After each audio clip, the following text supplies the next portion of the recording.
Welcome to the Under the Hood Show. We are glad to have you with us. Russ Evans is here to answer your automotive questions. Thanks for joining us under the hood.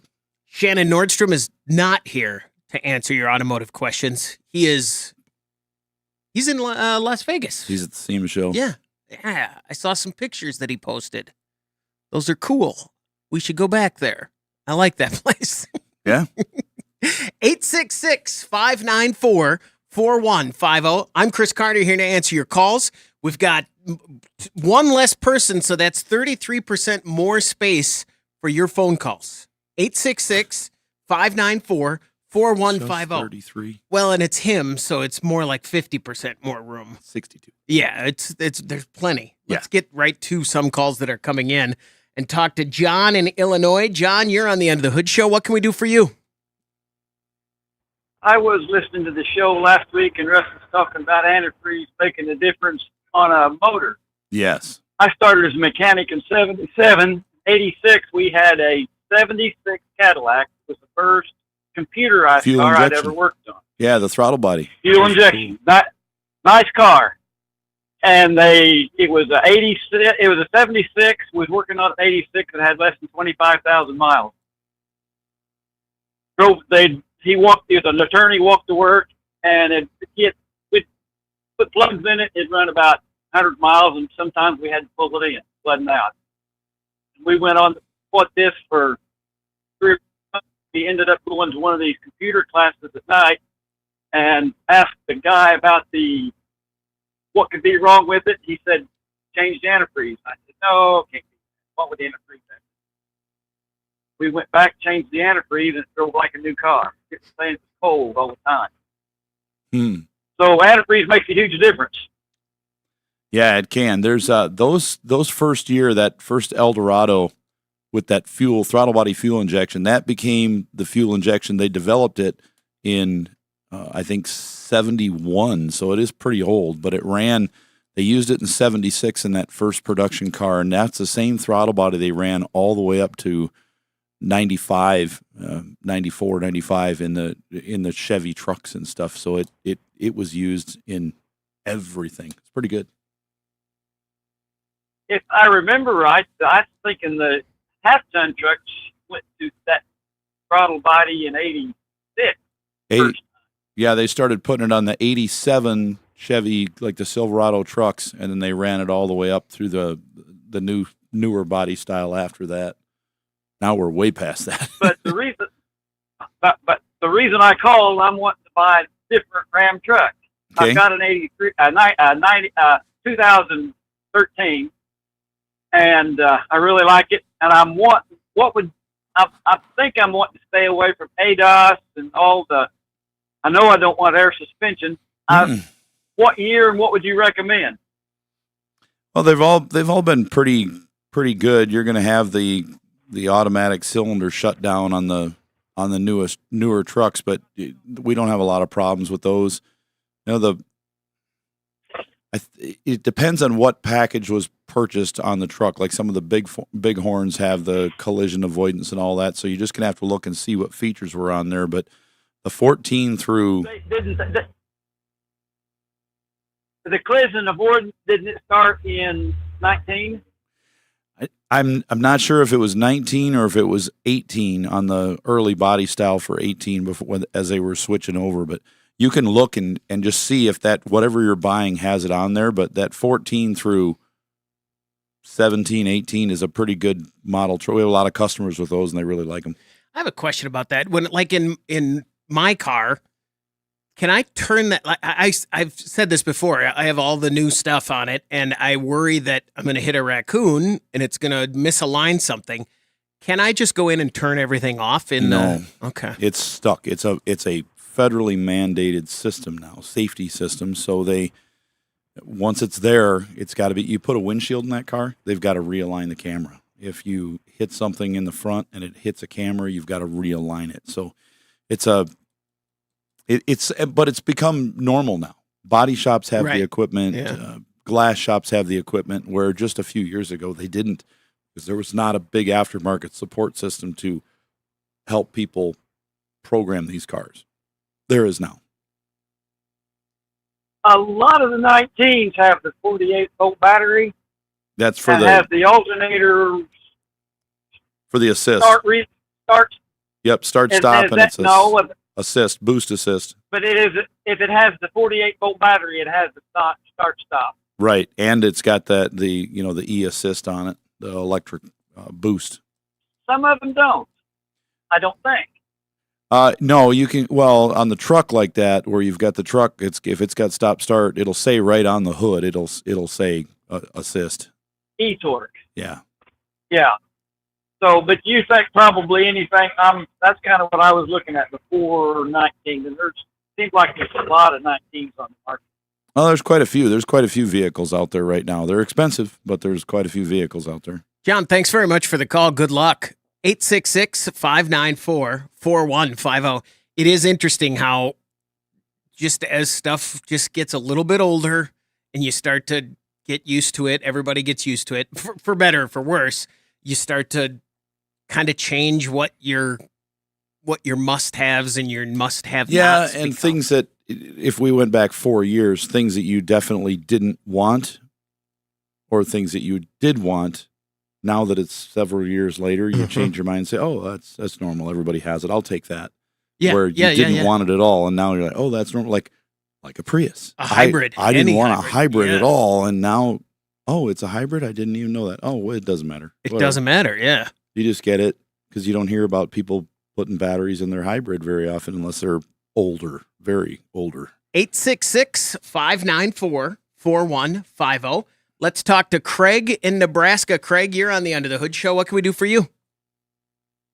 Thanks for your expertise in your program, guys. You're welcome. I've got a 2003 Sport Trac Explorer pickup with four-wheel drive capability and an anti-slip rear end.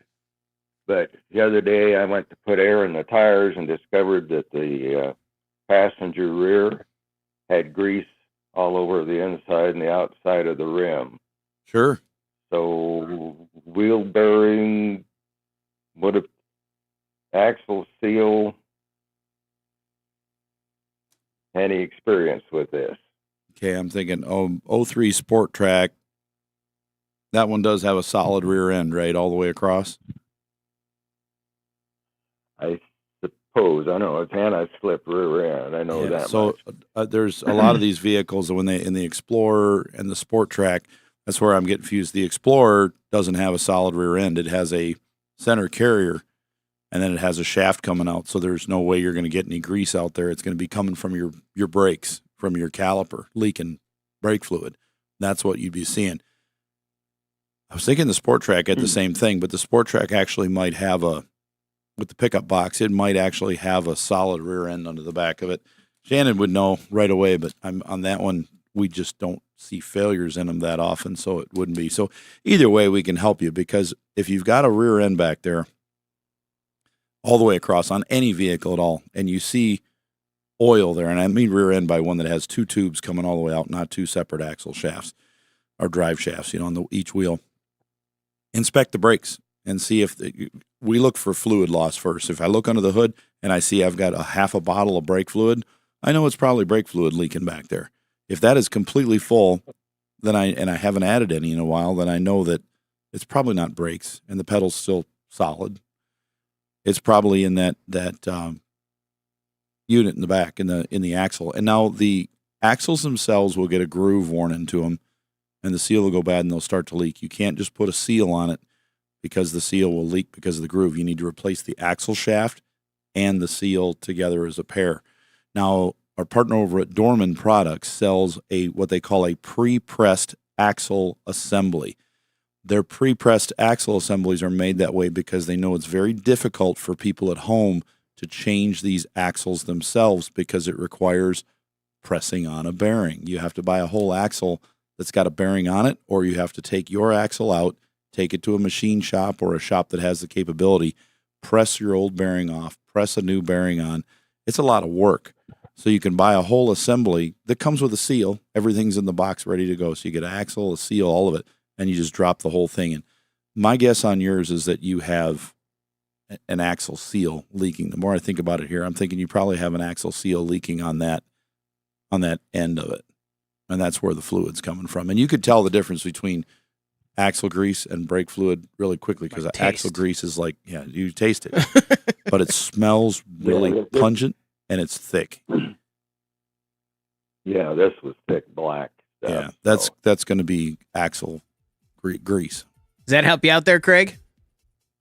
Yeah, it sounds scary. It's not too bad. As far as cost. If you get that pre-pressed assembly and you can, it's not that hard to do. It's time consuming, but it can be done in a driveway in 4 hours usually. 866-594-4150. Craig, thanks for the call. We're going to take a break. When we come back, we want to hear from you on the Under the Hood Show.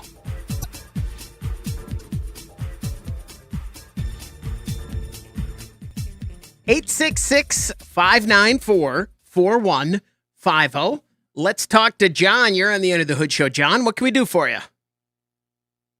Thank you. I love your show. Thanks. I have a you bet. I have a 2023 Chevrolet Traverse with about 40,000 miles. Bought it new.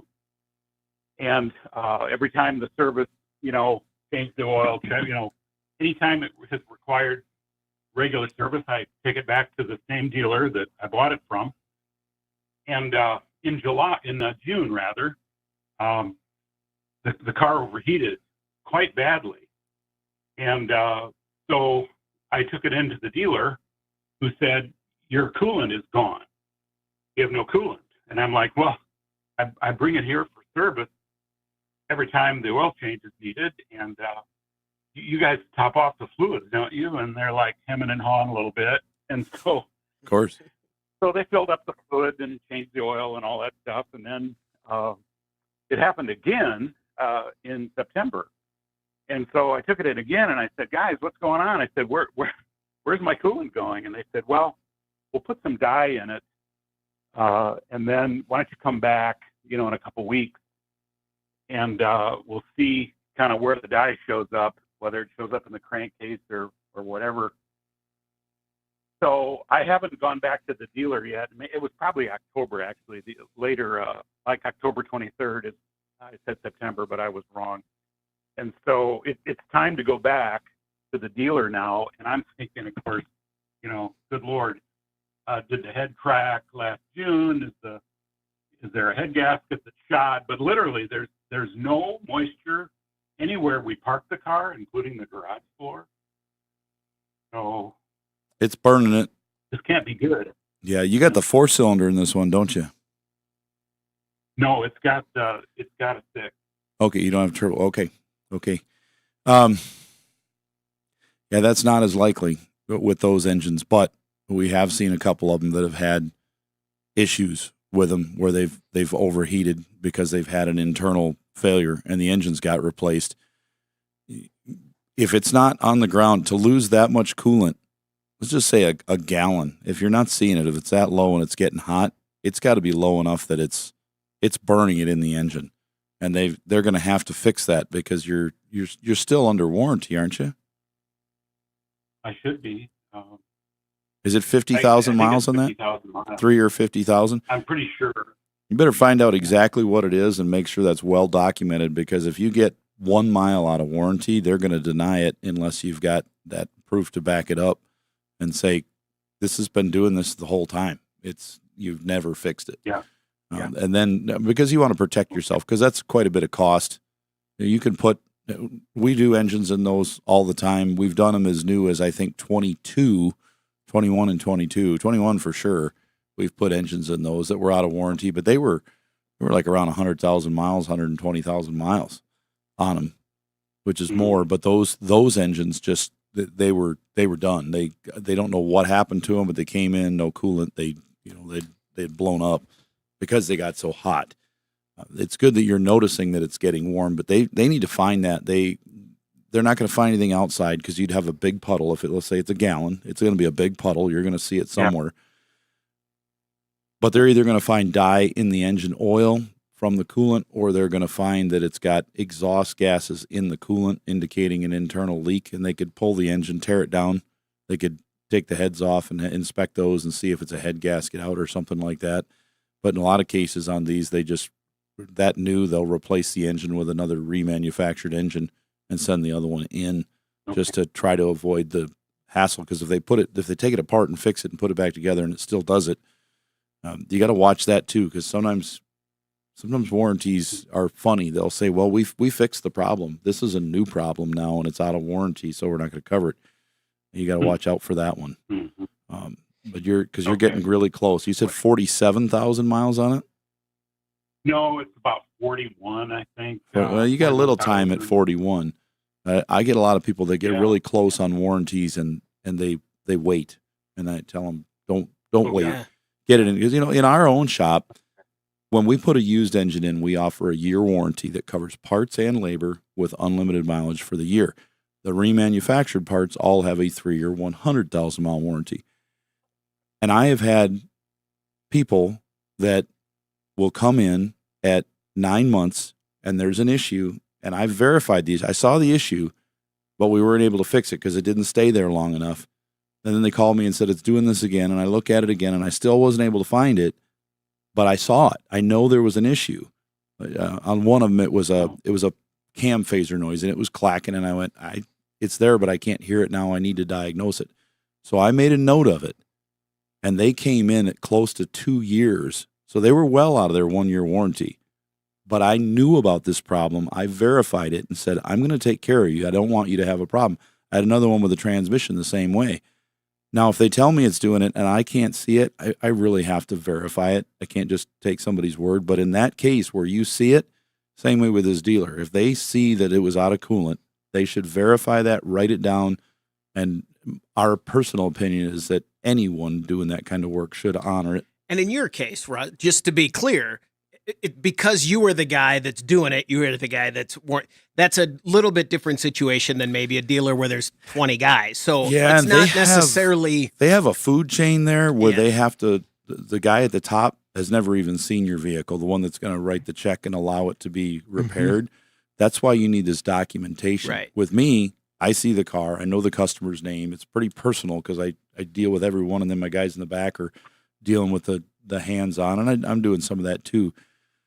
But we know. I mean, that's the plus of going to a smaller shop versus a big one. But you're at a place with a warranty. That's where this documentation comes in, and you really need it to protect yourself. Because they want to help everybody out, but sometimes they can't. You got to understand, if you're in a place that big, like Chris said, 20 people, they don't even know whose car it was. Right. Yeah, and that's exactly how this is. I get a new service guy, Every time. who supervises Sure. the tax. Yeah. Yours, So, I suspect a crack in a head, probably more than a head gasket, because a head gasket tends to leak all the time. And a crack in a head leaks as the motor gets warmer. So on warmer days, stop and go traffic, it gets hotter, it burns a little coolant. The more coolant is burned, the less coolant is in the engine, which means the engine gets hotter quicker. And as it gets hotter quicker, that crack would open up larger. And at some point, it's just going to drink down the coolant quickly. Does that help you out there, John? Oh, yeah. You guys are amazing. And I listen in every chance I get. So Appreciate it. Appreciate it. Thanks, man. Thank you. And that is, I think, something I forget all the time is, even if this is all covered and they get it, it's all great, it's still not great. It's not going to be pain-free for John. It's not like they're going to go, hey, we'll fix it. We'll be done in 20 minutes. And, or here's a limousine for the next, there are still, it's not ideal. It was funny. You and I were just talking off of the air on the break about warranties and stuff. And I had purchased an air conditioner at my house, and I post stuff on Facebook, and guys are like, wouldn't expect any less. I put in an AC unit. It's inspected by the city, by licensed master technicians, the electrical, the HVAC. So they're following it through step by step. They want to make sure it's done perfectly. But the company I bought it from, I bought the best unit, knowing that they will not warranty it unless a licensed professional installs it. I didn't realize they went as far as they will not even offer you any tech support guidance. Like if you call and say, hey, I have a question about this setting. Could you help with that? Are you licensed? No, then we can't help you. I'm like, well, wait a second. I just bought this unit. You don't even give, I can understand. And I said, well, Okay. I said, if that's the case, can you tell me why? And they said, here's why, Mr. Evans, because if someone calls who does not know the theory and operation of all this, they can waste our tech's valuable time that they could better spend on people who are licensed. So we prefer to sell these things to licensed people. I said, then why don't you stop selling them to Right. to unlicensed people? And they said, because it's like 80% of our business.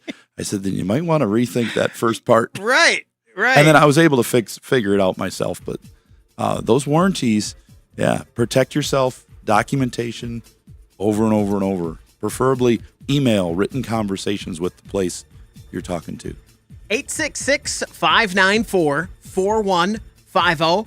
Randy, Bob, you guys are up next. We're going to take a break. When we come back, we want to hear from you on the Under the Hood Show. Seriously, we mean it. This is Under the Hood. 866-594-4150. That's the number to reach us here at the Under the Hood Show. Don't forget, you can watch the show on our YouTube channel. If you subscribe there and join the Hoodie Fan Club at underthehoodshow.com, you could win a hoodie. Like Janelle Mashesky, congratulations, everybody here at the End of the Hood Show, and our friends over at Berkeley One Classics. They're celebrating 50 years of collector car coverage and Universal Technical Institute, uti.edu. You can get a tune-up on your automotive skills, marine mechanics, Just talked to someone the other day who was going to look at an A&P at UTI. Oh, yeah, that's right. They do airframe and power plant now as well. So they've got a lot of options available. So check them out today at uti.edu. 866-594-4150. Going over to Minnesota. Talk to Randy. You're on the Under the Hood Show. Randy, what can we do for you? I've got two issues with the 99 S10 Blazer. The first one is about a year ago, I was driving and I could smell smoke and I could hear something grinding under the hood. Fire. But I was close to home, so I stopped and shut it off. Thought maybe it's an alternator, but turned out the starter was turned on by itself. Oh, yeah. Burnt the starter out. So I put a new starter in, and then about a month later it happened again. And all the dash lights come on, I noticed that time. And second time I put a bypass switch on a solenoid wire, so I don't have that problem anymore. I was just wondering what you thought was causing that to come on. Well, the 99 Blazer is that next generation, so to speak, of those where they use that under the hood fuse box where you have a fuel pump relay now located in that box internally, and you also have a starter relay in there. You could pull that starter relay out and jump it and engage that starter solenoid. That relay you've got your power from your switch, turn the switch activates the relay if the vehicle security allows it, and then that relay sends power and energizes that purple wire down there on your starter. Those fuse boxes, the relay itself can go bad, and also the fuse box itself can go bad. Underneath, they can get some corrosion. We've had to replace both the box and the relays at times. One thing you can do if you're ever curious if a relay is bad and sticking on like that, when they're the same as the horn relay next to it, just swap the two. So now you got the horn and the starter and the horn, and if the horn just now and then goes off all by itself, then you know for a fact that relay was bad. And you could toss that away, put a new relay in it, remove your starter bypass, so then you could start it every time without having to turn that on first. But what you did is pretty ingenious too, to just disconnect that wire when you're not in need of it, because you don't need the starter other than to crank the car. So you crank it and turn it back off and you're good to go. That works, Okay, but I'll bet you have a relay problem. Could be a switch, too. I did replace the relay on the first time, so it happened after that, so it was a brand new one, new relay. Yeah, like I said, it could be that switch, too. You could put a voltmeter on that wire coming out of the switch and see if that lights up now and then and tells you. If you told me your dash lights came on at about the same time that starter engaged, that could be a function of something going on in the switch. And if you're doing that, if you're putting those switches in your car, you should use like the metal NASCAR ones, right? You shouldn't use a plastic or modern. You should use old-fashioned, full-on toggles. Like a Frankenstein switch? Yeah. Big... like a Jacob's ladder. Yeah. Yeah. You have another question there, Yeah. Randy? Yeah, just lately now, under the dash on the passenger side, it sounds like the flasher. I'm pretty sure it is. But when I'm starting the car or it's running with the on position, I could hear that it's the flasher going off and on momentarily. And if I hit the brake, it quits. So I'm pretty sure it's the flasher. Yeah, but that sounds everything, like a all the flasher. lights work and that stuff. Turn signals work and everything.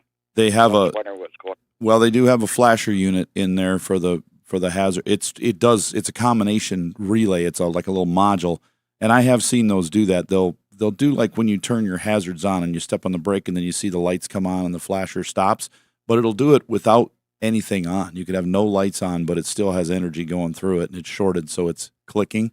So that part could be bad. Our partner over at Standard Products sells that type of a piece, and then there's some other modules too that they have. We do I can't tell you how many we put in over at the years. That you can pick them up at most auto parts stores, and it's not going to be hard for you to replace. If you were to go purchase one in the box, you'll be able to just take the part out, look at it, and say, okay, this is what I'm looking for.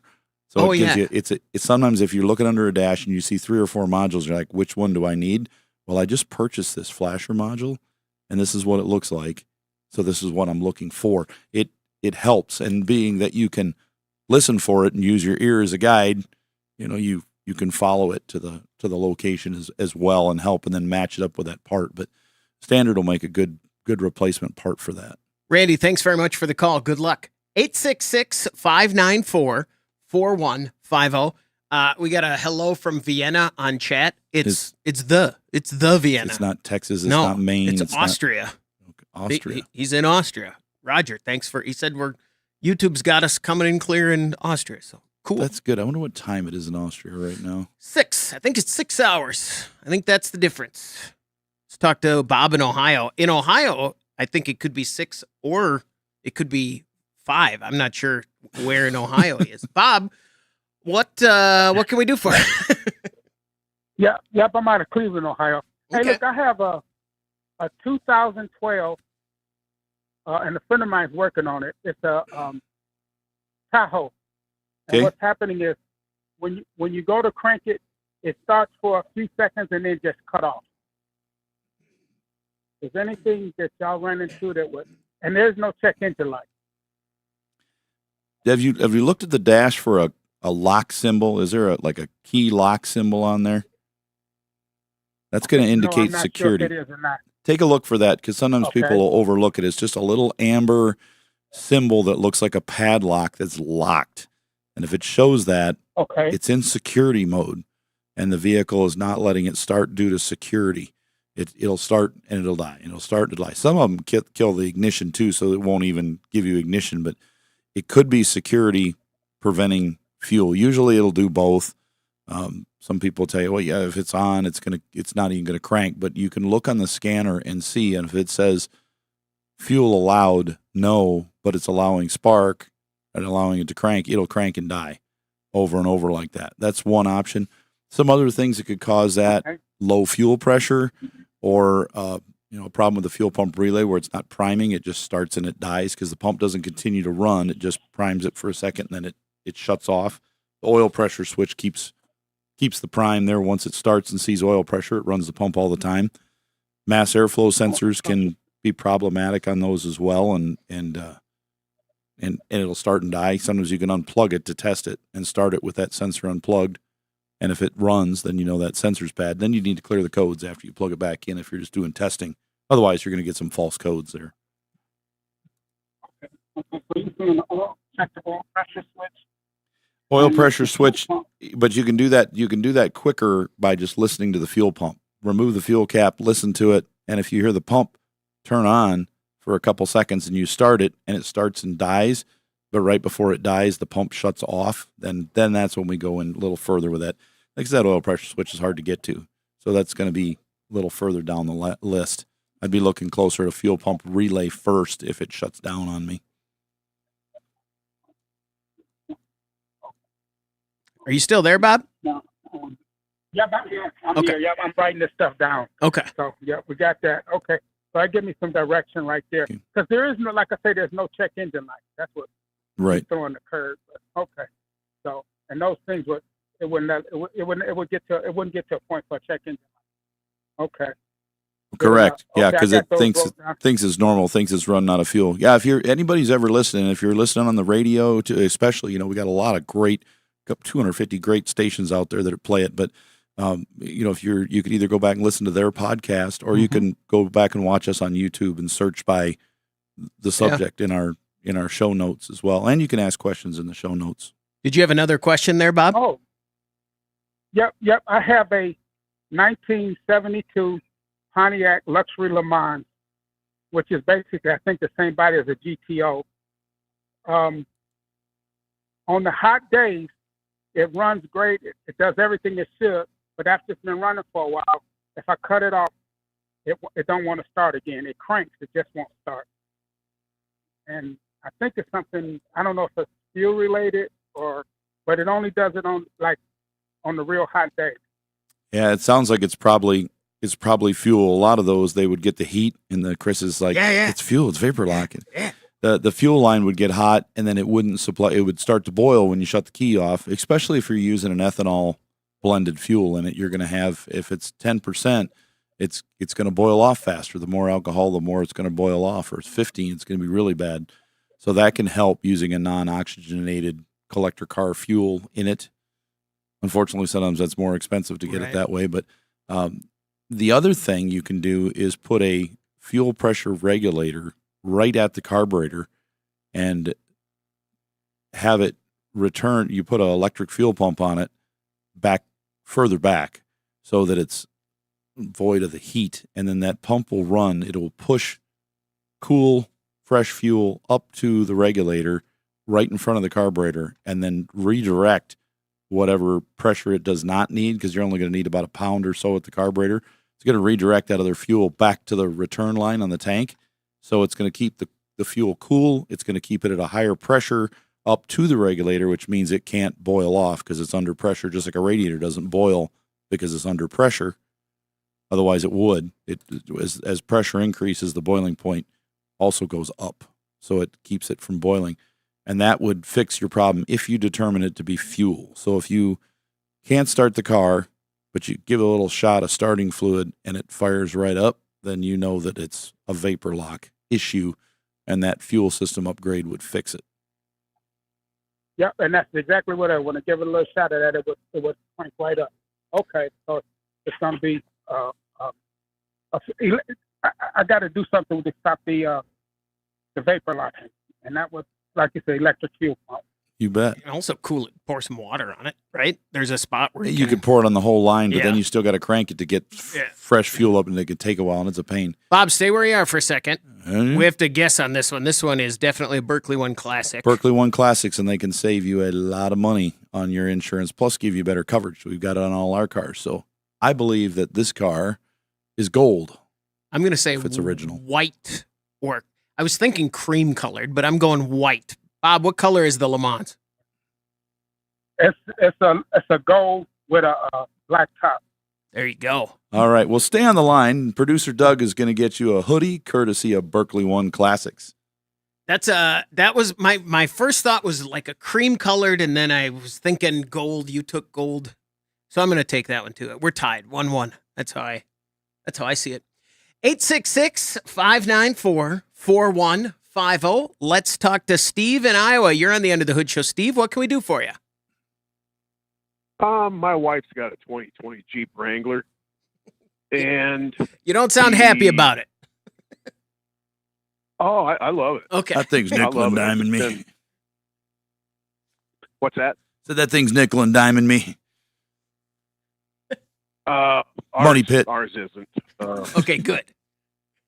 Go ahead, But Steve. the cable for the rear defog on the rear hatch has come loose. Now I'm wondering, do I have to do something like a heat sink or something to solder that back on? I was thinking like some clay or something on the outside.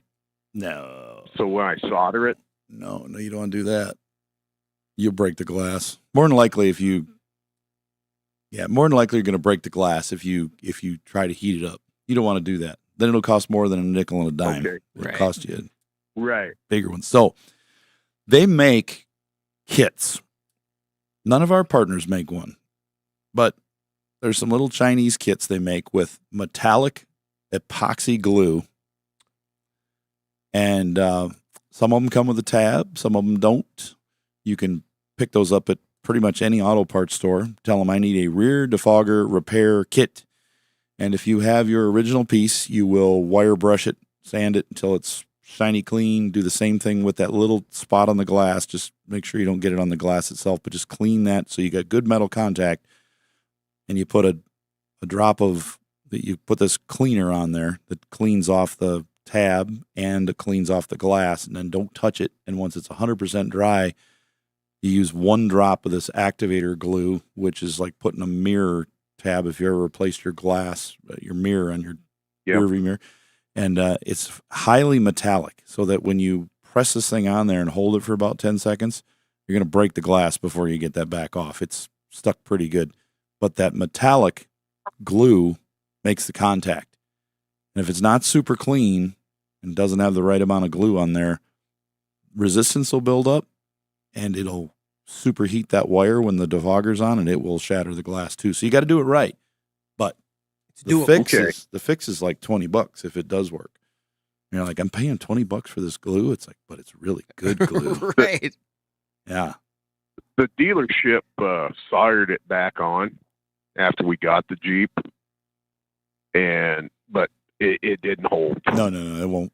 That's the thing. Getting it to hold and getting to not break the glass is the hard thing. Now, the best thing that you could have had happen was if they tried to solder it on and broke the glass while it was still under warranty. Just replaced it. That would have been great. Because then it's like, hey, I got a new glass. But we see a number of people with Jeeps, anything with a moving hatch or a hanging cord back there, they come off all the time.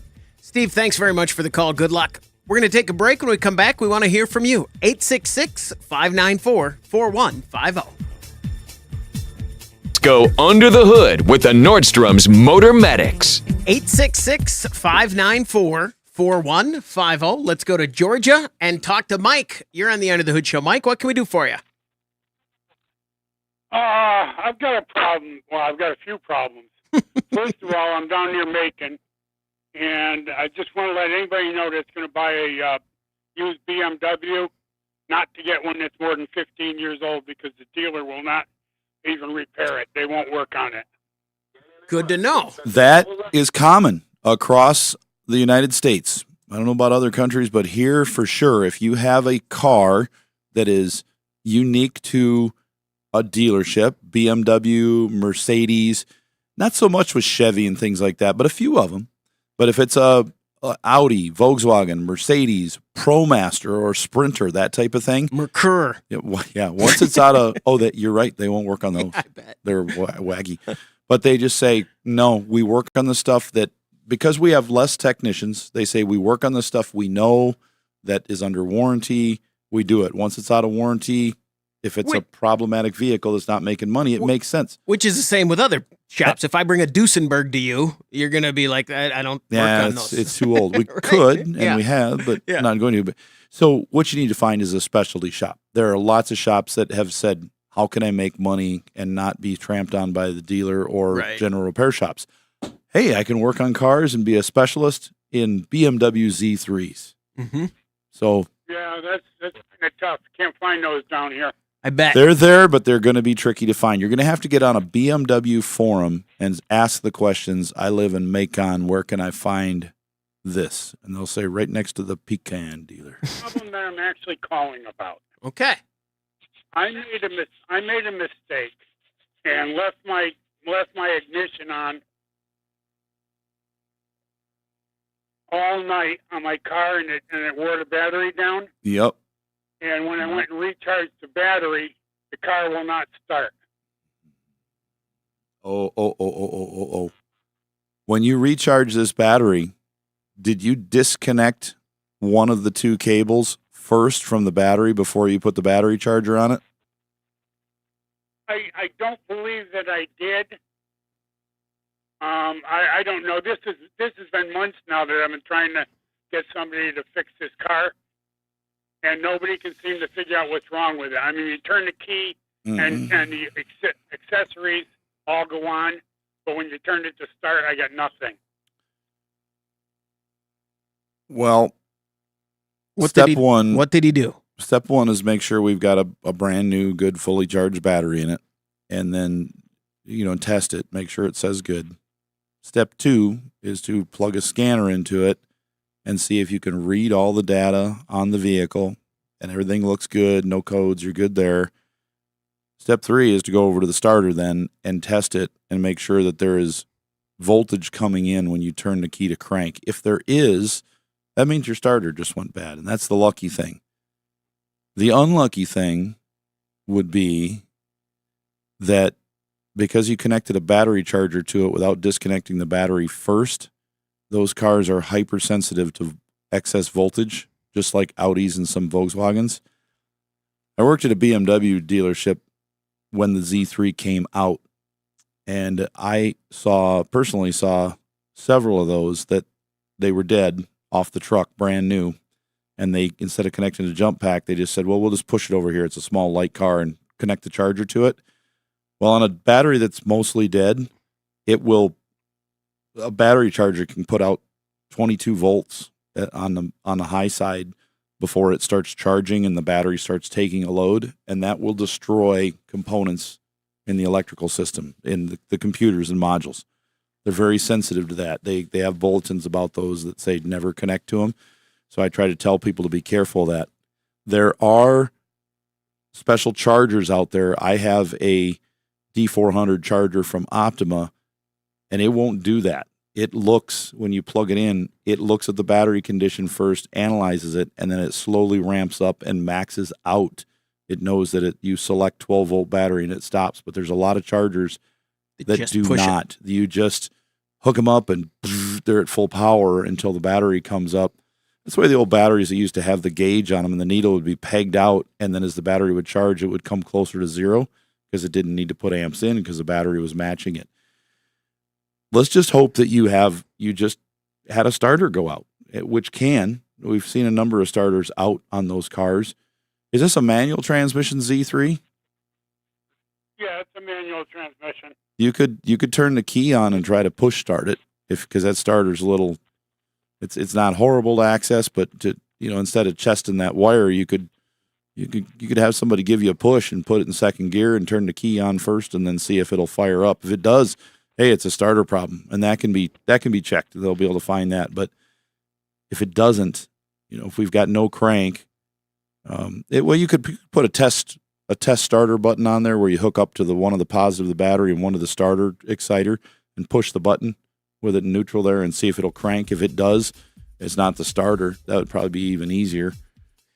Can he bring it to someone and say, will you replace the starter? I don't know if that's it. No, I wouldn't do it until you test it. They'll want to test it because that's starter itself is not going to be real cheap by itself. But I think he needs to go on the internet or have somebody that he knows and trusts that can get on the internet, like what you do, Chris, and look up a BMW forum and say, hey, this is where I live in Georgia. Who can I take this to that work? And there'll be somebody. There's got to be a dozen of them in Atlanta that have it, and then they'll know other people around. 866-594-4150. That'll do it for this hour of the Under the Hood Show. Hour 2 is coming up. We'd love to hear from you.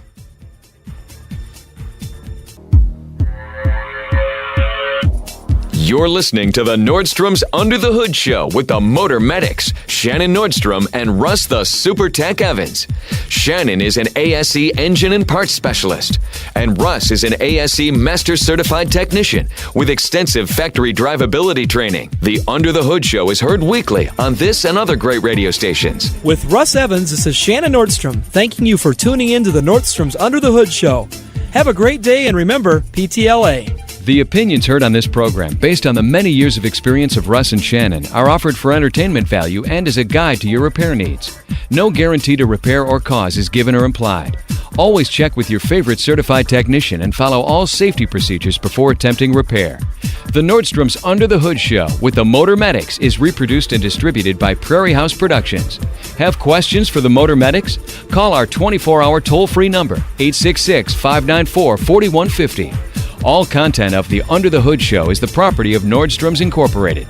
Copyright Nordstrom's Automotive and may be reproduced with our permission. Now, let's go under the hood with the Nordstrom's Motor Medics.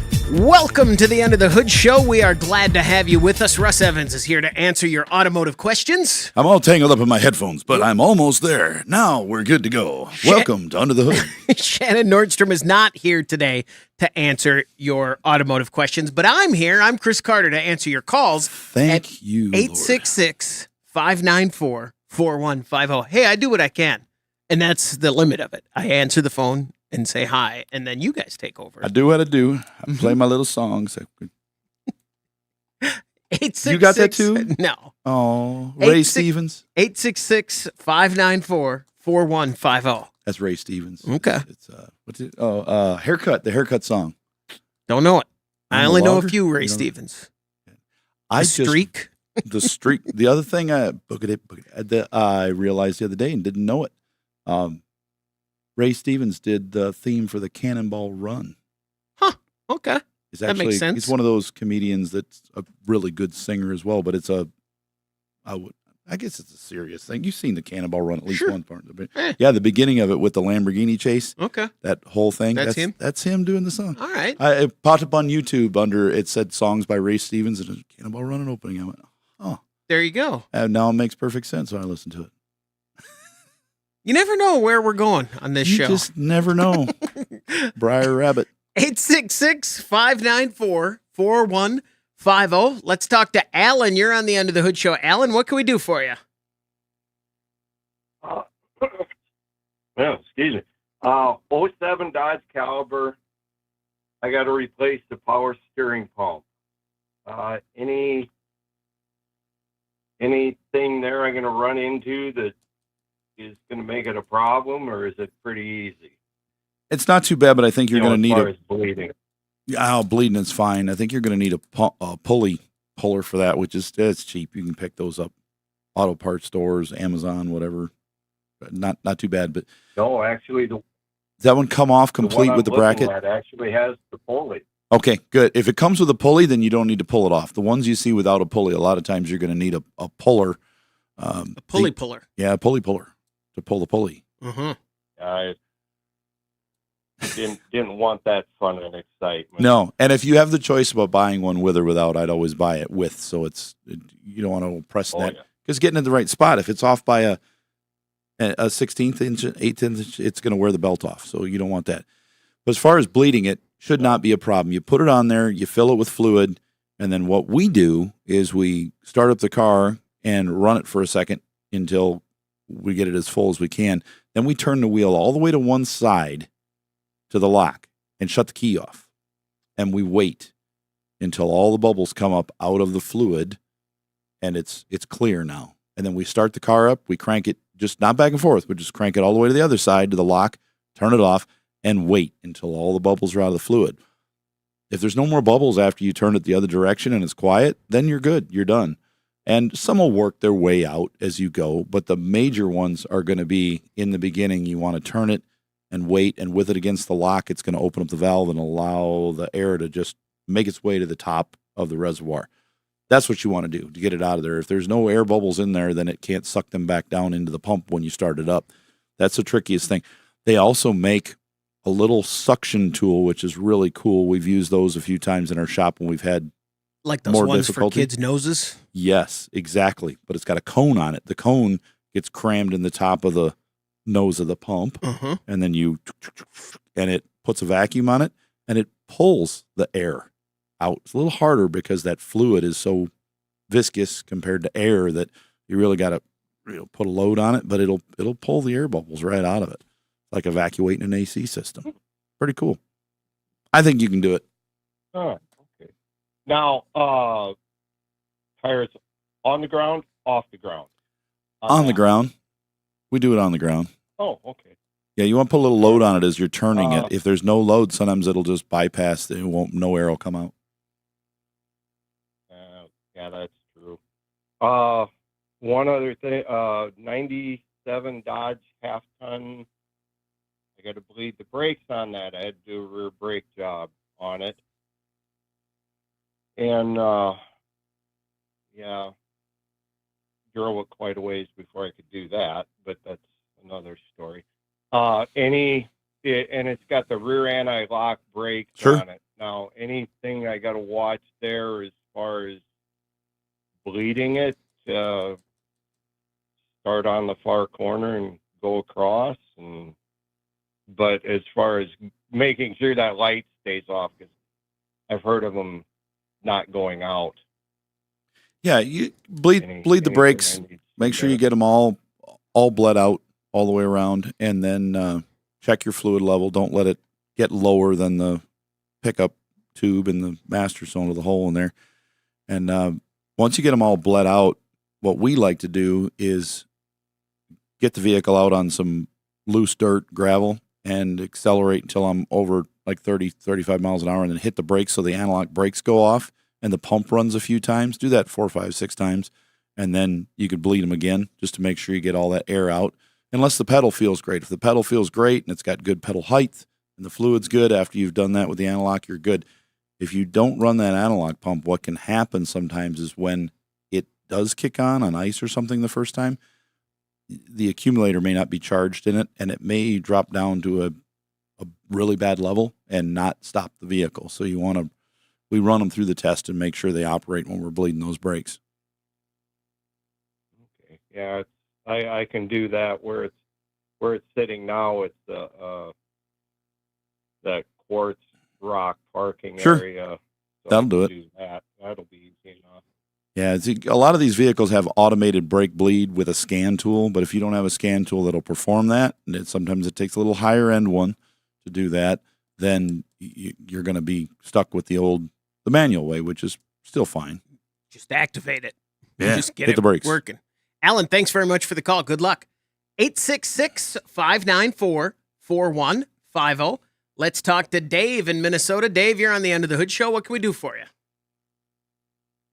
Yeah, I was kind of curious if you guys had any idea where I could figure out what my Bronco 2 is actually worth, because it's kind of a classic, I guess. If you have an older car and you're trying to get a value, I always tell people that your value is going to be determined by what people are willing to pay for it. And you can usually determine that by what people are selling them for, because they'll know if they're not selling, they're priced too high, and they'll lower the price and they'll adjust. And a lot of times you can see cars that are already sold. One place to go would be autotempest.com. Mm-hmm. They used to be a partner of ours, and I still use them quite often to look up all the time things. And so I'll look up and I'll say, well, what's a 2018 Tahoe selling for? Because I'm trying to determine for a customer, is it worth putting an engine in this vehicle? And I look and say, well, how much did you pay for that? Well, I paid $5,000 for this vehicle, this Chevy Traverse, 5 years ago. And we look it up and say, well, that was a long time ago, and values have changed. The value of the dollar's gone down, so cars are more expensive. That thing's now selling for $11,000. And they're like, oh, well, then $5,000 to put an engine in it seems reasonable.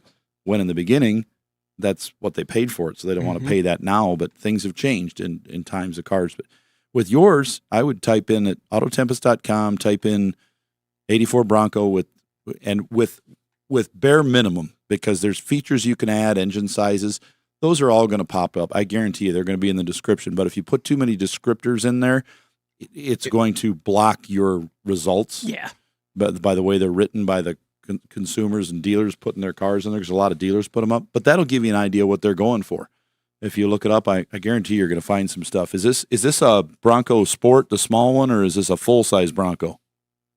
It's the Bronco 2, but it's got the wall dock conversion kit on it. Oh, yeah. So Those are still pretty desirable, because there's almost none around. I just don't see those vehicles around anymore. So you should be able to. I'll bet it's worth more than you think it is. And it's a wall dock. It's going to have an automatic in it, isn't it? V6 automatic. Yep. Okay. The other thing is too, you can go to eBay Motors. Yeah. And look at and set your filters to sold. You can do that on anything you're looking at. Oh, yeah. Don't look at what people are asking or what they're listed at.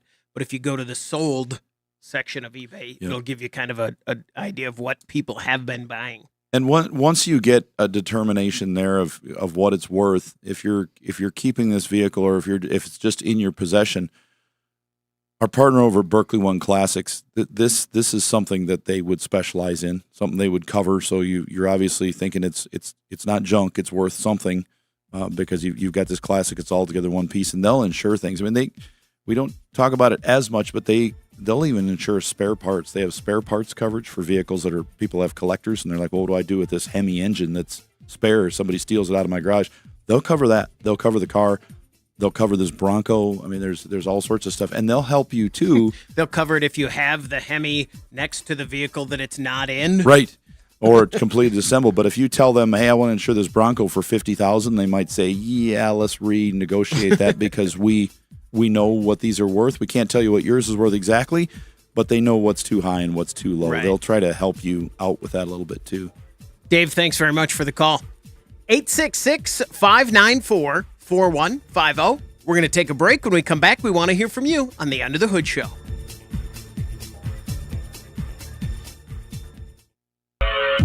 If it needs more than duct tape, you need Under the Hood. 866-594-4150. That's the number to reach us here at the Under the Hood Show. Shannon's not here. Means more room for calls. So Yep. 866-594-4150. I saw yesterday, or in the news this week, I should say, another recall, Toyota backup cameras. I'm going to solve this whole thing with the recalls and the backup cameras. All right, so I wish the government and the manufacturers, this is what I want. I want them to say, hey, backup cameras, yeah, they don't always work. Sometimes they don't work. They're optional. So even if you have one, it might not work. And that's it. And then just go, yeah, it's a tough one. Because I wonder what percentage of vehicles have been recalled for backup cameras. Oh, a ton. I mean, like a very large percentage of every vehicle model with a backup camera has been under recall at some point, it seems like. Oh, I'm almost every one. Now, not every vehicle, but I know every vehicle I've had with a backup camera, either A, has been recalled, or B, it doesn't work. Didn't work. I had to have it replaced. All mine work. And Yeah? most of mine are aftermarket. Yeah, exactly. The one I put in yours, it worked perfect. It worked perfect. The backup cam, the front cam, Mhm. all the cams just worked. Yeah. Because they weren't factory junk. You know what? We've replaced Takata airbags with backup camera problems. Yes. We have mentioned backup cams more times in the last 2 years than we have airbags. Now, they still haven't got the airbag problem fixed. They Right. are still recalling those babies. Still Takata. Oh, Yeah. my gosh. But the backup cams, yeah, that's crazy.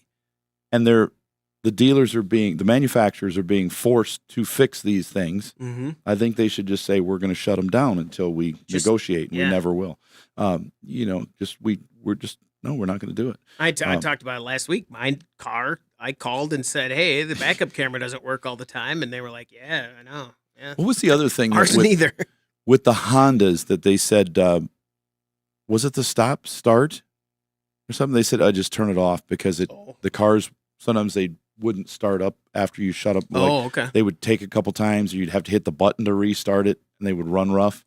And they're like, yeah, they just do that. What do you mean they just do that? It's not supposed to. Well, we can't fix it. Yeah, we know. So we know. Ideally. Yeah, Yeah. there's nothing we can do, so just deal with it.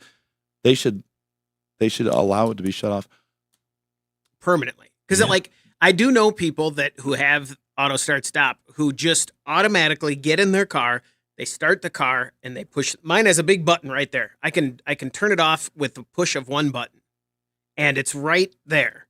I know a lot of people who turn on their car and then push that button and just leave it off the whole time. What about you, Chris? You're backing up in the dark like I am in the morning. Mm-hmm. For me, when I back up, I put it in reverse, and I don't even see the camera first. I am looking behind me. Yeah. And if I don't see any cars, I start backing up, and then I look at the camera as I'm still looking around. So I'm looking around, and the camera is just like one extra thing. It's like, oh, did I see something on the camera? I better stop because I didn't see it by looking out the window. Right. I don't use that camera for anything, but when I'm in the shop and I've got the garage door closed and I need to back up as close to the door as I can without hitting it, so I have more room in front of the two hoists that are face to face. Yeah. And I'll watch and it'll go beep, beep, beep, beep, beep, beep, and then I watch the camera because I can't see how close the door is to the trailer hitch, but the camera gives me, that's the only time I rely on that camera, or when I'm backing up to hitch something, I don't rely on it. And I think that's because I went without them for so long. But I use my mirrors 100%, except when if I'm backing out of a parking spot, I use my mirrors, I look at traffic, and then as I'm coming out, and I know I've already cleared it, I use the camera just in case someone comes breaking it, if someone comes last minute. That's it. The only thing I use the camera for is new traffic. I always make sure, I don't even notice the camera when I'm backing out of a spot until I get out and I'm out far enough to look for new traffic coming. I have customers, I ride with a lot of them, and I've had some I've ridden with. I hop in the car in front of the shop and they put it in reverse and they never look back. They put it in reverse and they stop and they stare at the camera and they're going really slow and hitting the brake and then hitting the brake. And I'm going to throw up. Stop doing that. And they just stare at the camera the whole time, backing up, and then they put it in gear and go forward. And this is all ages. Yeah. Like, you got to look around. So I'm looking around and I'm looking at them going, why are they not looking at the camera? Right. Yeah. The only thing I do, I'd notice, the other thing that I do, which is bad, is I leave for work at 2 a.m. So there's never traffic. It's never right. That's the look on your face was perfect. There's never until there is, right? Until there is. But also, I get in the habit of not worrying about traffic coming out of my garage. So when I do it other times, like if I go do it at noon on a Sunday, I realize, oh, I'm used to not paying that close attention because it's usually 2 a.m. So I kind of have to remind myself to do that. Just habit, because I do it every day, and I do look, but I don't always register it. You know what I mean? Oh, yeah. Yeah, I know exactly what you mean. 866-594-4150. That's the number to reach us here at the Under the Hood Show. Let's talk to Jake. You're on the Under the Hood Show. Jake, what can we do for you? Hey, guys. Thanks for the show. Love listening to it. Thanks. Thank you. I've got a 2017 Chrysler Pacifica, and it's got a hard shift going. I believe it's going into fourth gear. It's inconsistent. I did find a YouTube channel where somebody showed how to do a reset for the shift memory, and tried that. Didn't seem to have anything changing with that. Wondering if you guys had any ideas. Have you changed the transmission fluid in this yet? No, just bought it earlier this year. It's got a sealed transmission. I did take it to a shop for a pre-buy inspection. They said transmission sealed. We can't really look at it, but we did check the dipstick. Fluid looks clean and smells good. Yeah, you can definitely check the fluid. It's just a little more difficult. So on that transmission, resetting those adapters, that can help, but we've also seen a few of them with some sticky valves. The solenoid opens, but the valve doesn't move quickly. So what happens is it builds up fluid pressure, it holds there, and all of a sudden the valve goes thump and moves, and it goes right into gear hard. That's a pretty good vehicle, and we see very little problem with the transmission. They're fairly affordable because we have so many on our shelves because they just don't fail that often. But we have had some luck with those transmissions by doing a complete fluid flush using the Hot Shot Secret fluid. It has their FR3 friction reducer in the fluid, and it's helped. You need some kind of additive in there to free up the valves in the transmission, and that would be a suggestion that we would use. That would be something that you could try to make this work. If you're doing it, yourself kind of thing. So I would give that a shot. How hard of a job is that? Well, you've got I think on this one, it's going to be a drain and fill on this Pacifica. to change it. And if you look on YouTube, you'll be able to see how this is done. But most people would do that. On the drain and fill ones you can do at home. It's easier if you don't have a pit, which most people don't at home. If they do, there's probably someone trapped in it, but that's not good. No, I don't, unfortunately. You can use 4 car ramps, good sturdy car ramps that are made. And some car ramps will, now there's something that a little helpful tip that a lot of people don't know at home. Some car ramps right on them will say, do not use 4 of these together. They're only rated for 2 because 4, the angle, they don't like it. But other car ramps will say, these are rated to be used 4 at a time, which keeps the car level. Because if the car is not level and you've got it ramped up on one end, that causes a problem. Yeah. You don't want to put it on a hill with, I saw a guy one time, I was going through Kansas City. We were going down to the races and there was a car on a hill, one of those big steep Kansas City driveways on car ramps. And I was just thinking that is going to launch off the end of that thing and skid down there, and it's not going to be pretty. But yeah, make sure it's level when you're changing that fluid in there. All right. Sounds good. Jake, thanks very much for the call. Good luck. We're going to take a break. When we come back, we want to hear from you. The phone number to reach us, 866-594-4150. You're listening to the Under the Hood Show. Talking cars. You decide if they know what they're talking about. This is Under the Hood. 866-594-4150. That's the number to reach us at the Under the Hood Show. Don't forget, you can listen to, if you miss an episode, you can always catch it on the podcast wherever you get your podcasts, and you can watch the show on our social media channels. And if you subscribe to the YouTube page and join the Hoodie Fan Club at underthehoodshow.com, you could win a hoodie. Like Sherry Bodine, congratulations from everybody here at Under the Hood and our friends over at Berkeley One Classics. They're celebrating 50 years of collector car coverage and Universal Technical Institute, uti.edu. Whether it's automotive, marine, aviation, whatever kind of mechanics you're thinking about, they can help you become better at your trade. Check them out at uti.edu.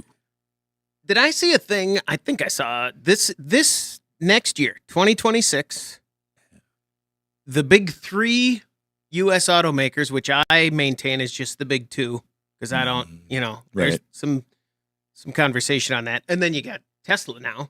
Is that not in the big 3? It's not. They're American. It's not what we call the big 3. What we're talking about is the numbers of cars that they Ford, the volume, GM, Dodge. That's basically what we're talking about. That's the 3. Yep. There's only 2 cars for sale in 2026 in those automakers. Really? That's it. 2 cars. Out of the 2 or the 3? Out of the 3. Okay. I'm sorry, 3. Corvette. Yeah. Mustang. And the Charger.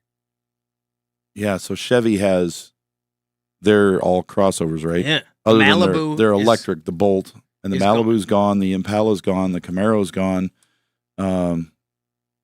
What else did they have? I think I read that's what Do they still have any? There's no Buicks left, is there? Do they still? The Regal's gone too.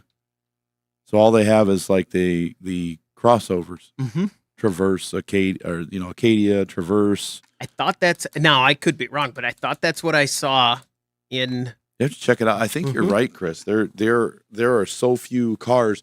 There's some Honda, of course, still has cars, not a lot, but they have cars, and they're switching. So, and a lot of it has to do with the generation, the people, that what they want.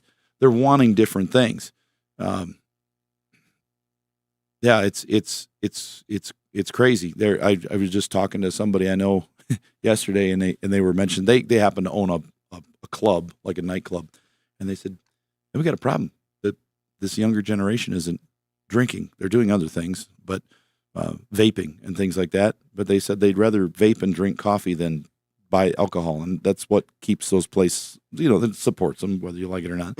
But they said, we're looking at other things because there's like places that are doing coffee bars and dance music now and in their nightclubs in big cities like Minneapolis and stuff instead of that because they're not doing things change. And people, instead of talking face to face, they're all sitting across from each other talking on their phones. It's so weird. To themselves or other people in the bars. Like, it's noisy in here, so we're just talking on our phones. the interaction level between customers in our shop and myself, with the old school people, it's great. But with this young generation, they're coming in because they got to get their car fixed. But I've had people stand in front of me and text me what's wrong with their car instead of talking to me. They just don't do it. They're just like, yeah, okay. Your son used to be one of them. He'd text me, not in front of me. He'd talk to me in front of me, but he was like, so what's wrong with my car? And then he'd come in and, you got it? Yeah, okay.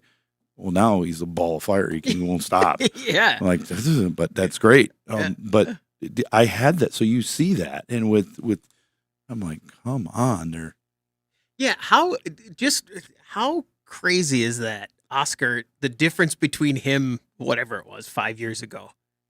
Now you guys, it's so funny watching how much he's changed. Yeah, and there was two things that happened there. I think one day when I found out what he was doing in school, and we started talking, and all of a sudden he's like, "Oh," and then he started talking, and then he met a girl, a real girl, and then he married her, and now he's like, I'm like, this is great, because he's super smart, kid's a genius, and he talks to people. I think now to be successful, you just have to talk to people, because there's still 80% of the world is still people that want to talk. Right. So if you're young and looking for a job, we suggest you learn to talk. But not to me. Write in not cursive. To me, no. I don't want to. Script. I'm fine with just be on your phone. Yeah, it's a different generation. I have to text my grandkids like Merry Christmas and love you and all that, because if I send them a Christmas card and I write it out in cursive, they can't read it. Read it. 866. They can't read cursive. 594 4150. Let's go to Colorado and talk to Megan. You're on the Under the Hood Show. Megan, what can we do for you? Hi. So I have a 2016 Mazda CX-9, and I just got my oil changed, and they asked me, or they suggested me get my transfer case oil changed, and I said no, because I didn't really know what that was. But so that's why I'm asking.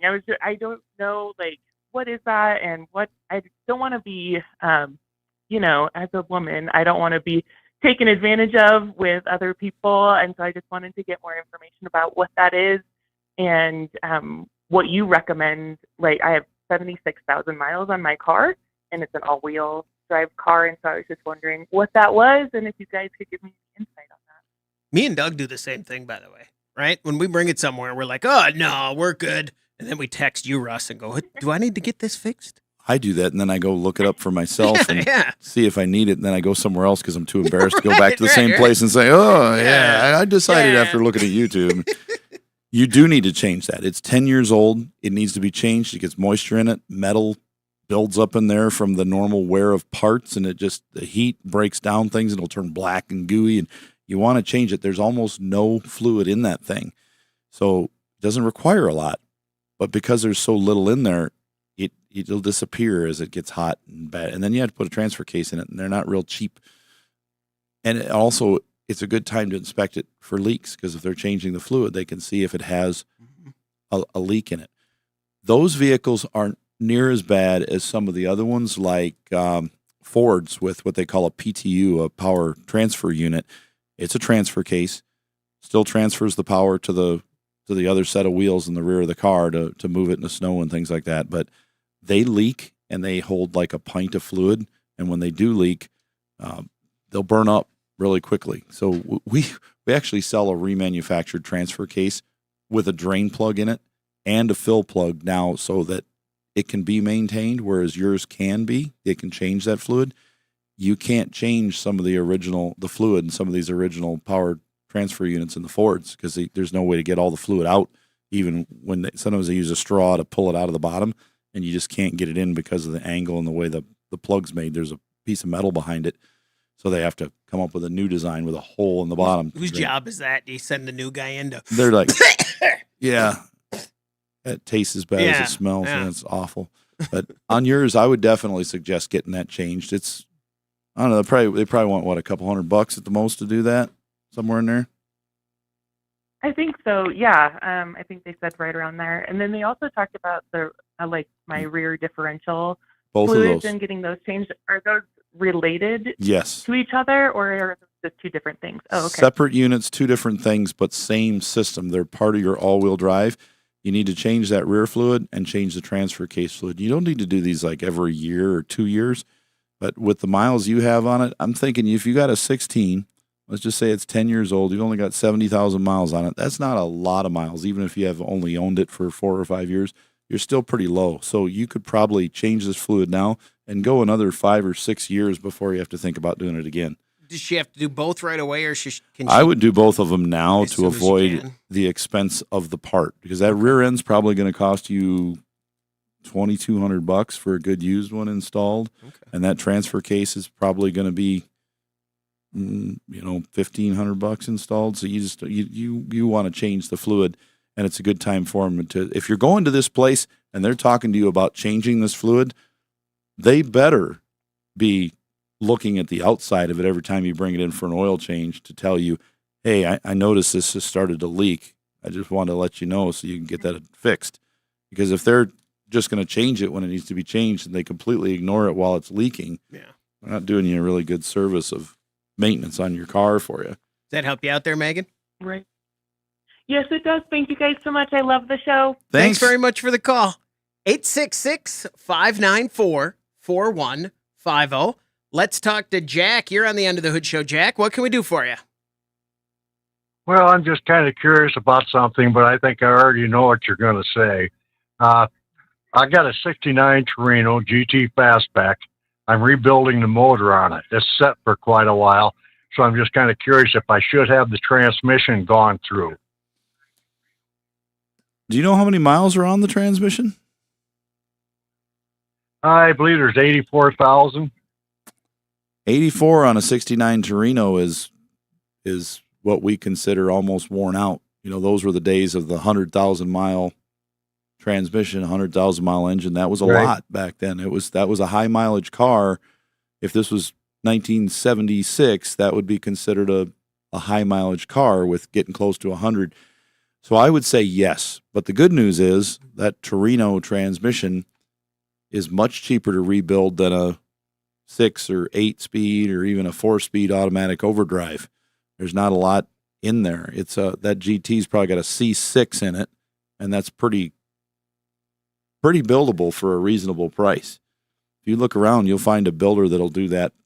I would think under $2,000, and you could even do it yourself if you feel really motivated. There's a couple tools you can pick up to buy, but if it's kept really clean, and you can do it yourself. They make a little stand to attach that to an engine stand, and you stand it with the tail shaft down, you unbolt the pump, you put a couple bolts in there, you pull the pump out, set it on the bench, you go through, things come out one at a time, they go back in one at a time. There's a couple things you got to press down with a tool to release snap rings on. You take it apart, make sure that thing is clean. Now, you've got a benefit because you have one that's not burnt up yet with a bunch of metal filings and trash in it that you'd have to clean out. But because it still was working, you can go through it, and you could probably do it yourself. If you're building the motor yourself, you could definitely do that as well. I know a lot of people don't like certain things. A lot of people that do body work don't like to do engines. A lot of people that do engines don't do body work, and vice versa in electrical and cars. And transmissions can be a little intimidating at first. I built probably 5 or 6 C4 and C6 transmissions and turbo 350s and even the 700 R4s back in the 80s. And after doing a few, it wasn't too bad, except I didn't like all the transmission fluid. I just got it everywhere, all over me and my hands and in my hair and just everywhere. And put it all together and it works. So you're like, hey, I feel accomplished. If you put it all together and it doesn't work, now what have I done? But, the other option too is to just trade yours in on a rebuilt unit. Unless you're trying to keep a numbers matching car and there's a number on it, there may not even be a number on it. Usually there is, but there may not be. If you search that thing up and down and don't find a number, you can trade it in on one that's already built. Good to go. Does that help you out there, Jack? It sure does. I'm just going to have it rebuilt because it's all matching numbers for the car. The original. Then it's all original. Have it rebuilt. Hold on a second, Jack. Don't go anywhere. This is a Berkeley One Classic for sure. Yeah. I'll go first. What color? We're gonna guess the color, Jack. I'm gonna go yellow, and that's because I can picture that because my neighbor had one. I knew somebody who had a red one. Red one. All right, yellow, red. What color is it, Jack? Well, Rush, you got it. It's red. Oh, well, there you go. Red with a black stripe. I was going to say. Oh, that's good. Something black, but Yeah. I wasn't picturing it. This one I knew was all red. It's pretty decent. Now, I hit it with the gold. That's a stretch. Just guessing on the on the Lemans. The red, that could be anybody's game. So I just got lucky. Jack, thanks very much for the call. Good luck. He can stay on the line there. All right, Jack, stay right where you are. We'll get you a hoodie from Berkeley One Classics. Yeah. 866-594-4150. That's the number to reach us. We're going to take a quick break. When we come back, we want to hear from you. 866-594-4150.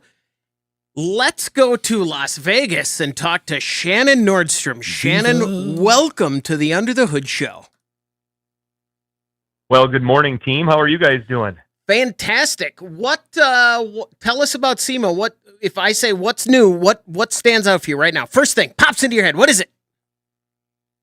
First thing that pops into my head was that the future section at EVs and all that stuff that they have had in the last couple of years was much smaller, and there was less activity in that area. The future the is last now. Couple of years that has been that last couple of years that was booming, and there was still some amazing stuff there, and it's quite impressive what you see there. But I just noticed they didn't have as much area quarantine. I think, Russ, you might have just said part of it. Some of that stuff is already here. Yeah, it's the past. And other parts of it, and some parts of it is that it's already, there's not as much money being put into that space currently.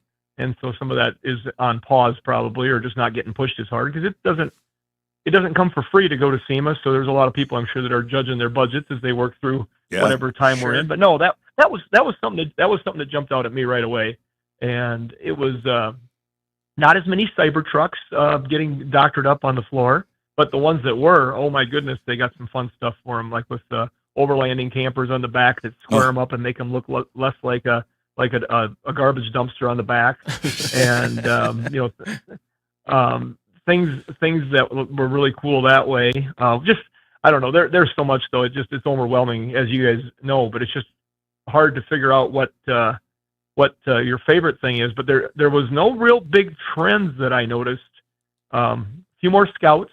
Seems like they've been just slowly creeping in everywhere. You'll see a customized Scout here and there. The things that were there from the Mother's Wax Young Builders competition. Oh yeah, they had a section for that. Were absolutely incredible. There was a 70 C10 pickup, all slammed to the ground. I think it was a 70. I'll have pictures of stuff I'll put up online here pretty quick. But this truck had an LT4 supercharged motor in it. It was just clean, hard bed cover on it that they had lifted up to a completely finished box.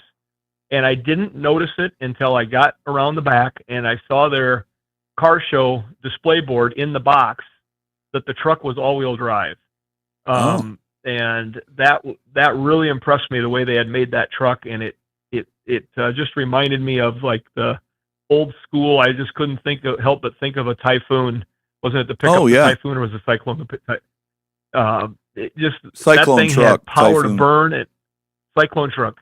I couldn't remember which one it was, Cyclone or Typhoon. I always screw them up. One was the two-door Blazer, and one was the pickup. I thought you were going to say it had an Under the Hood Show sticker on the bed in the back. No. I did not see that, Russ. I Slap had one on in my backpack. I could have slapped one on there, but I don't think they would appreciate it. They'll never know where it came from. Another thing was I did a drop-in at our partner Hot Shots Secrets booth. Oh, yeah. And in their booth, they had, I'm going to get the name wrong, but I'm going to do it anyway. I think it was Scott Jennings, and he holds the world record for land speed of a Cummins. Oh, and yeah. They had a Salt Flats car, one of them long, skinny, looks like a cigar flying down the thing, like from the movie Rat Race at the flying end. Cigar. Yeah. And it is just sleek and cool, and 317 miles an hour. That's and cooking. they showed all the products that they used from Hot Shot Secrets in there, and they had that Cummins just a cranking on the assault flats. So that was really cool to see. But you know what, Russ and Chris, I saw my highlight, and my wife had to just put a hand on my shoulder because I was a little bit sad. Somebody did what I had been talking about doing for 10 years, and they had completely one-offed a 19. It wasn't an 81, but it was an 80 Indy Pace Car Trans Am. So it would have been a very close, similar clone to the one that I had dreams of doing something with. And they completely did it the way I was thinking. They had an LT4 supercharged motor in it. They had custom-made turbine wheels, 18s on the front, 19s on the back, custom suspension. The paint, they went just a little more modern paint. The interior, now this one didn't have the Recaro interior like mine did, but it had the factory interior. They just made it look, modern. But that car, it looked like an 80 Indy pace car, but it wasn't. And that stopped me in my tracks because that's really similar to what I had thought about doing. So it must have been a good idea. Yeah, of course. And the folks from Johnson's Restoration Shop or Johnson's Rod Shop, they must have had a bigger budget and more time because they nailed it. What? Or they that was a lot of fun. What stands out? Like I know now, the year we were there, I remember being. I noticed that there was large attention paid to the aluminum F-150, which was coming in the next year or two. That was a common thread throughout the show that they were looking towards that. Is there something like that at this show where you kind of notice everywhere you go, they're kind of talking about what's next and leaning into it? That's what I mean. I didn't. No, I mean, a couple years ago I was out here, obviously the Bronco, since it came out, has continued to be, there's Broncos everywhere doing different things to them.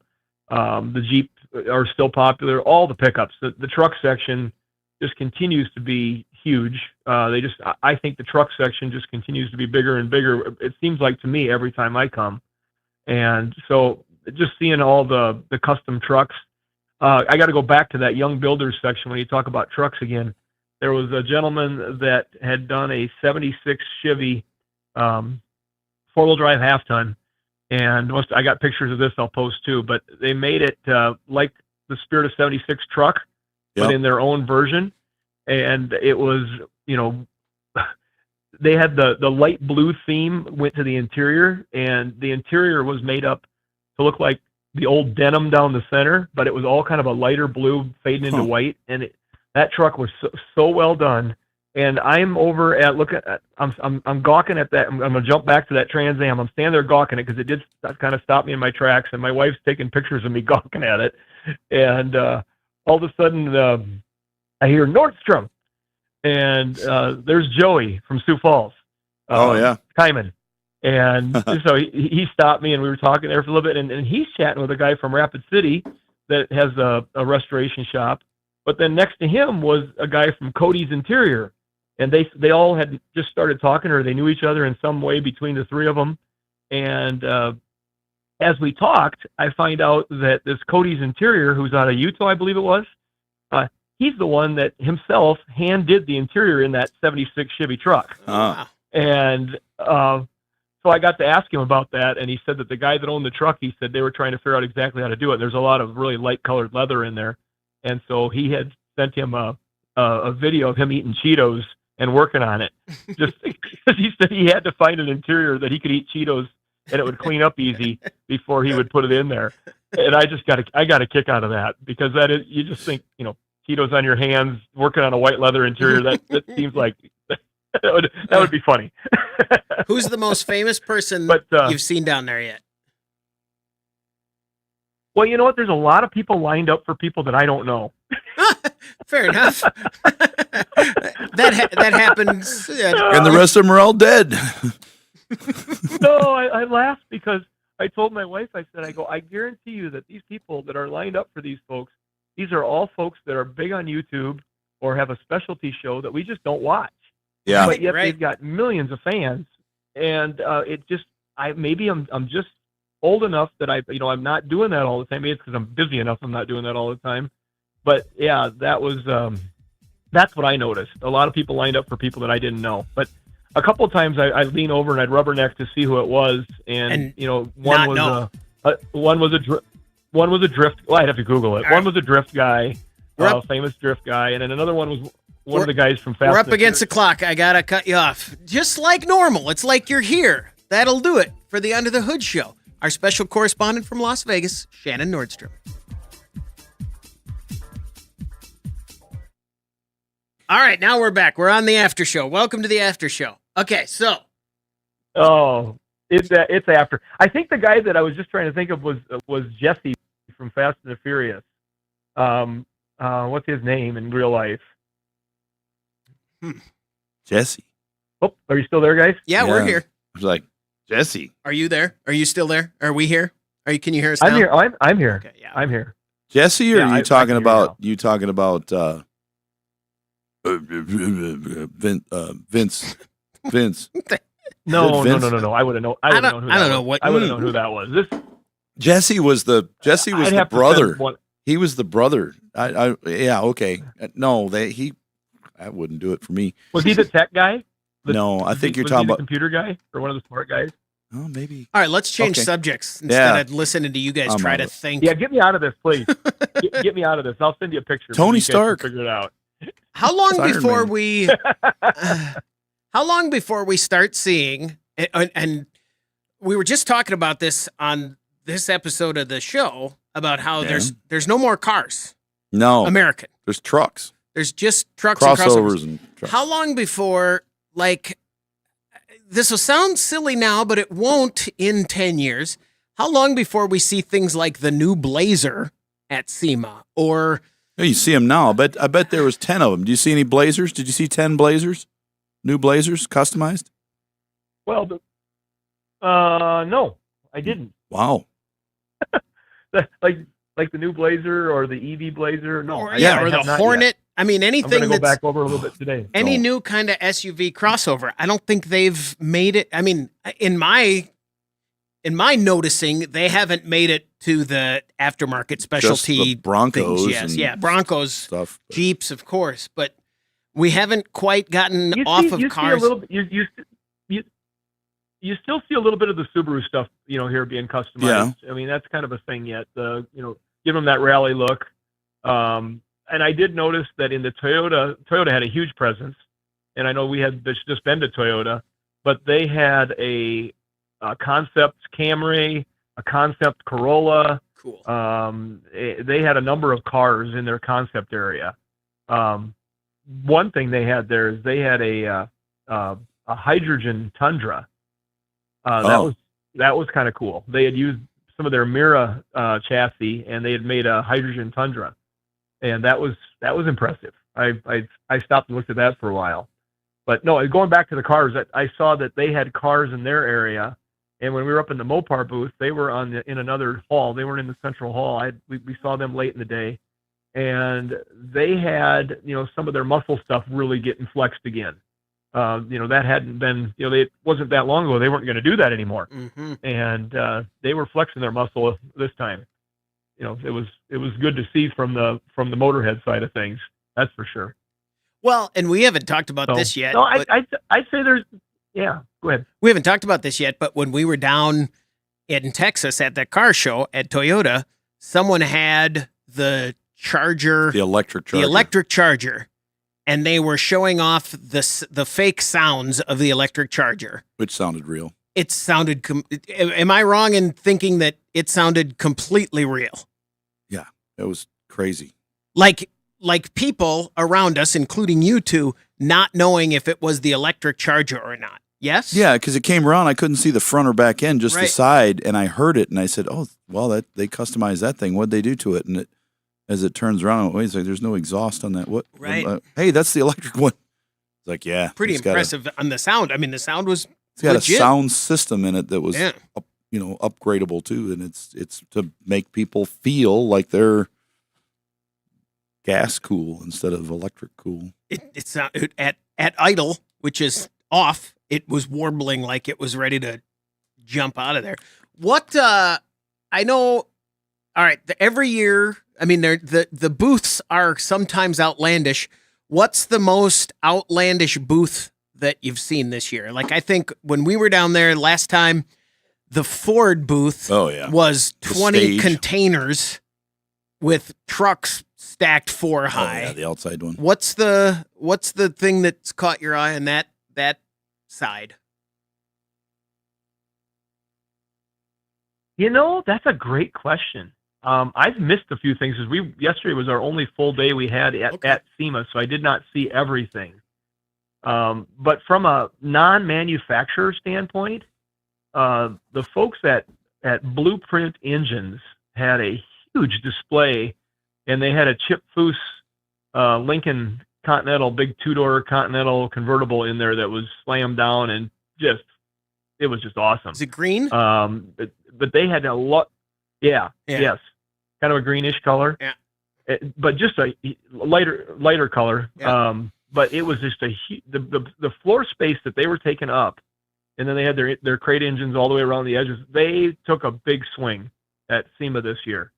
But one that I saw that really caught my eye in a different way, for not being as big as impressive, was our neighbors to the south from north. I'm going to say the name wrong, but the technical school just outside of Sioux City, Northwest Iowa Technical School. They had, between their auto body program and their mechanical program, restored a K5 Blazer, and they brought it to SEMA with their students, that some of them that worked on it. And I thought that was so cool. And the Blazer turned out awesome. And I got a chance to talk to the instructors. We know them. We've gotten them some product for their students down there before to help them do their training. And they had started this thing from a total Midwest rust bucket. It like broke in half once they started taking it apart because it was so rusty. And they did a very, very good job. That group of students did. And they were so proud. I took my picture with one of the kids, young kids. And they were also they got a drawing coming up. I'll get some love for them on social media, but they're doing it for a fundraiser, and they've got a Chevy that they're selling. It's not this one, but another one.